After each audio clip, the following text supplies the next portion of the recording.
voudrais parler pour l'accident qu'il y a eu et les événements qui se passent en Amérique. Je voudrais faire une petite parenthèse de conscience. Au lieu de voir à chaque fois les drames qui arrivent dans chaque continent, quelles qu'en soient les catastrophes naturelles ou accidentelles ou même les conflits qui puissent se passer, j'essaie de me concentrer sur les chances et les vertus que ça puisse comporter. Alors je sais pertinemment en psychologie que justement ça peut être difficile à croire que des événements puissent être constructeurs, mais pourtant dans la vie, bien, on se construit pas que de ses réussites, on peut se construire de ses échecs, et celui qui se relève de ses échecs n'en ressort que plus fort. Alors je voudrais stipuler que oui, je suis tout à fait d'accord, et je voudrais encourager la communauté américaine noire à prendre bien conscience de ce qui se passe. Euh, Cet homme a été touché par la police et je voudrais bien que Américains, noirs comme blancs, puissent prendre bien conscience de pourquoi il y a ces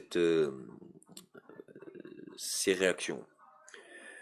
Et il existe dans ce cas de figure deux problèmes bien significatifs qui motivent la population noire américaine à réagir. Et j'aimerais bien que la population blanche réagisse et que la communauté noire aussi prenne conscience, en même temps entende qu'est-ce qui est regrettable et en quoi on peut se tourner. Alors je vais essayer de faire court. Euh, il y a deux choses différentes. Un, la mort d'une personne, quelle qu'en soit la façon dont elle arrive. Et puis deux, euh, la stigmatisation qu'il puisse y avoir entre conflits naturels de différences les plus complémentaires, c'est-à-dire qu'il puisse y avoir entre noir et blanc dans un même pays, de deux communautés qui sont en désaccord. Je comprends bien que la communauté noire américaine a de lourdes raisons de manifester. Comprenez bien que cette personne noire américaine qui est décédée, c'est vraiment très regrettable. Alors bien sûr, personne n'est des anges et personne n'est des démons. Même si c'était pas un ange, c'était peut-être pas un démon, et si c'était pas un démon, c'était peut-être pas un ange. Donc je voudrais qu'au lieu de regarder les faits, comprendre les faits. Cette personne est noire. Bien sûr, elle aurait voulu que les gens réagissent, mais est-ce que de réagir plus fort que sa propre conséquence, c'est-à-dire sa propre vie, la propre mort, est souhaitable, même par la personne qui est partie, je pense pas que ses vœux le soient. Alors ce que j'essaie d'expliquer, c'est que qu'une personne meurt est regrettable. Et on l'a vu aussi bien pour les conflits qui ont commencé en Israël, il y a eu d'abord très peu de victimes. Mais regardez l'escalade qu'il y a eu face à Gaza, Israël et Palestine. Du coup, c'est trois régions ou trois pays limitrophes qui se sont affrontés et pour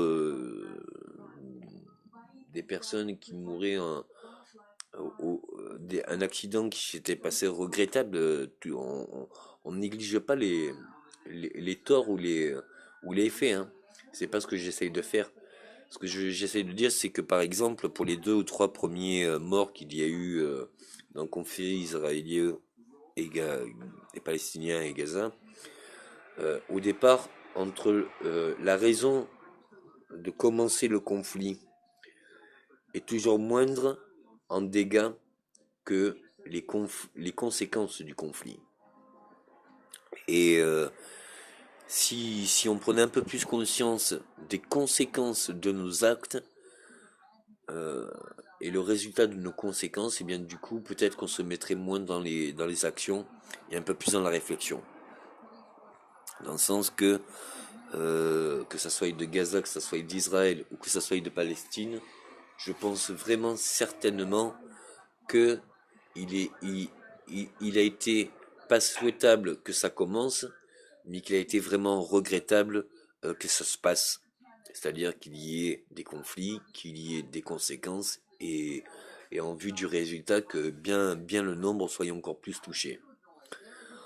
On ne remet pas en question, un mort est un mort et on est pour vivre et on n'est pas pour mourir.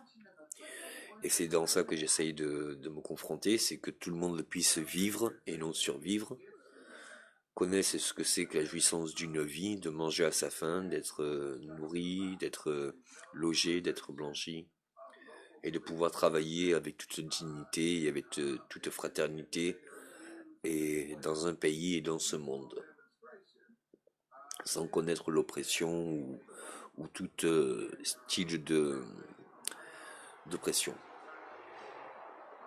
Alors, j'ai commencé par parler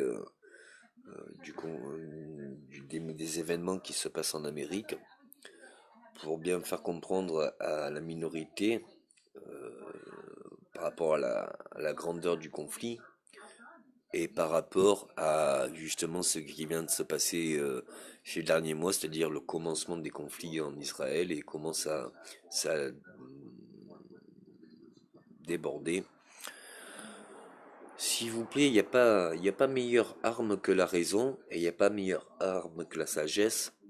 Donc j'espère que vos ardeurs d'action vont se calmer et que vous allez vite retrouver dans ce monde quelque chose qui même dans vos gènes n'a pas été dominant, c'est-à-dire la fraternité, l'humilité, la compassion, la gratitude et le respect de ce qu'est la vie, et tout en conscience que la vie n'est pas que des bons côtés, mais la force de la vie, c'est accepter les mauvais côtés en connaissance et certitude qu'il y a de très très bons côtés. Merci.